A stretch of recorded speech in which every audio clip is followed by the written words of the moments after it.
Catbox Paradox is a game I saw on Steam and I thought, oh, it's another indie platformer. I've covered a lot of indie platformers. This one has a gimmick, I suppose. Now, don't get me wrong, I love these sorts of games, but having just finished Reiterate and loving that, I don't really want to jump straight back into another one. But I did, and man, am I glad I did. You know, the initial thing that put me off outside the familiarity of the genre in general was that gimmick.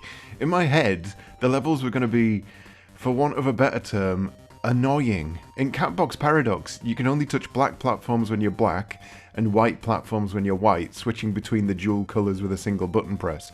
This concept on its own is fine, but I had built up a misconception in my head that this puzzle element was going to act as a detriment to the precision platforming.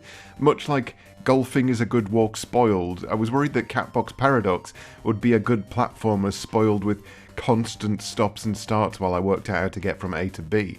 Initial reactions were good though. For a start, your mouse pointer is a laser dot because this is a game about cats, and that alone gives it full marks for thematics. But on a more serious note, the platforming was clean and precise, the switch between black and white was immediate, and there was a satisfying rhythm to be had from leaping between platforms, switching between the dual tones at will. This was some good platforming. Please, for the love of God, don't spoil it with nonsense. A few levels in, a new mechanic gets added. These clouds, which you also have to match the colour of.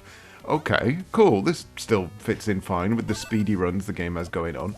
I suspect these clouds will continue to turn up, I hypothesise, while smoking a corncob pipe, probably. But I was wrong. The next gimmick involves doors that open and close depending on what colour I am. Then I have to deal with swirling spotlights that track me. Teleporters that change destination based on my current colour. Bees! Bees? Little trains that turn on and off as my colour changes. The further into Catbox Paradox I played, the more I realised that this is one of the most generous games I can think of. And I don't mean generous in terms of amount of content necessarily, although there is quite a hefty set of levels for such a low-priced game. I'm talking about generosity of ingenuity. My fears that this game was a one-trick pony were completely unfounded, even if I was most likely wise to be cautious. Catbox Paradox is an absolute shotgun of ideas, and every single one of them lands. A game like that is rare. You either stick with one idea and run with it until it gets tired, or you slowly build a game around an increasing set of ideas. For example, normally in games of this type, something will be introduced, such as these clouds for instance, and then you'd expect them to be used in the next few levels, gradually increasing the complexity before the game adds something new into the mix. But not here. Catbox constantly surprises you. It slides a plate of delicious food in front of you, and you take a bite, and just as you're about to say, "Wow, that was nice," it swaps the plate out for some other delicious food. At first you'll think, "But I liked eating that," and then you take a bite, and you're about to say, "Oh, wow, actually, no, this is nice as well," and then they swap your plate again. Over and over and over. Sometimes it'll wheel out a previous meal with added sprinkles, and it's been so long since you last tasted it, it feels like a totally new thing all over again. All of this from one simple mechanic is wild. The devs behind Catbox didn't just sit on their laurels and say, "Well, we've invented this one gimmick where you change colour, let's just make a game around that." They thought of the gimmick and then thought of every single possible idea that they could do with that gimmick. One of my favourites, for instance, is this level that switches the platforms in time to the music.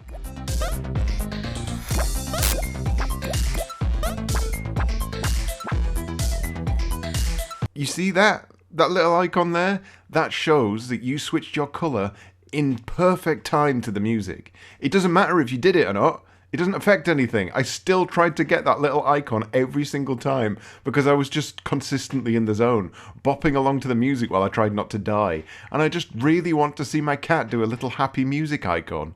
Look how happy he is! As you progress through the game, this changing landscape of ideas keeps you pushing forward because you always want to know what on earth is going to happen next. And if you're like me, it might be a while before you realise you're being graded on these levels. There's the pickups you need to collect, of which there are always multiple.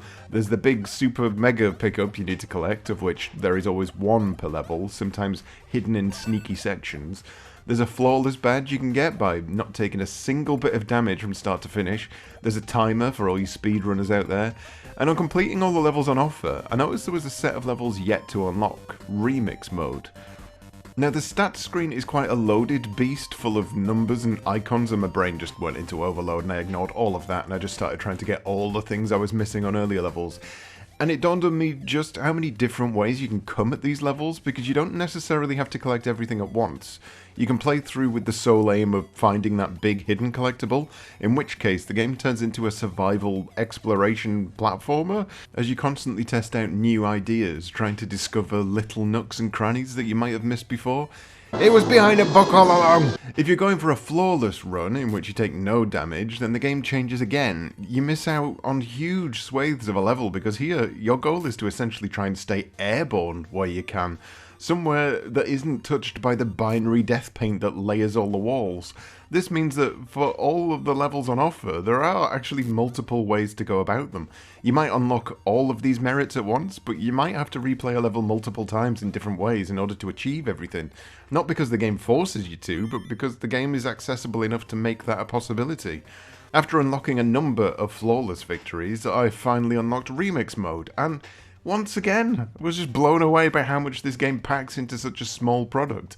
Remix Mode gives you another full set of levels, all of which are extended levels with checkpoints in the middle. Finally, in this last unlockable section, the game throws all of the ideas it's spread across multiple levels that it's hoarded into its little ideas box for clever people, and it just smushes them into big long challenge areas for you to overcome.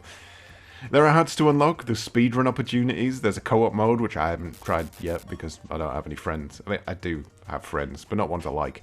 At just under £5, I genuinely can't really say anything bad about the game. There was an issue with my D-pad not working quite right, so I had to use an analog stick, but I'm genuinely not sure if that was my pad or the game.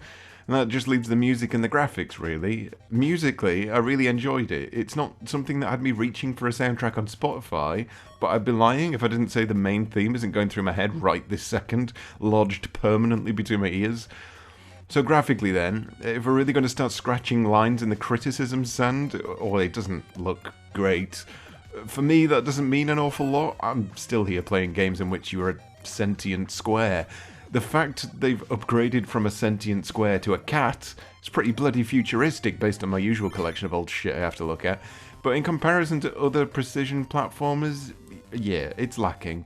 This does, however, provide it with a very clean look, which is pretty vital considering the colour switching mechanic, and I can categorically state that there was never a time I died due to unclear visuals. Just an unclear head. I can't tell you how many times I died from switching colours while stood on the exact thing that would kill me, because I'd lined up too many processes in my head, and I just got confused. The game, though, no, it's completely fair, and it not only does exactly what you would want it to do, it does so in such ingenious ways that it constantly surprises from start to finish. It's a joy, it's a genuine joy, graphics be damned. As an aside, I did ask the developers a bit about themselves. Two 50-year-old men who've been friends since childhood that used to program games in BASIC on the ZX Spectrum. Lockdown got them to seek out Godot, and they came up with a colour-changing idea and just plugged away at it until they shat out this little gem. Catbox Paradox is basically the definition of a passion project, and it's one that seems to have been largely missed on Steam based on the number of reviews it has.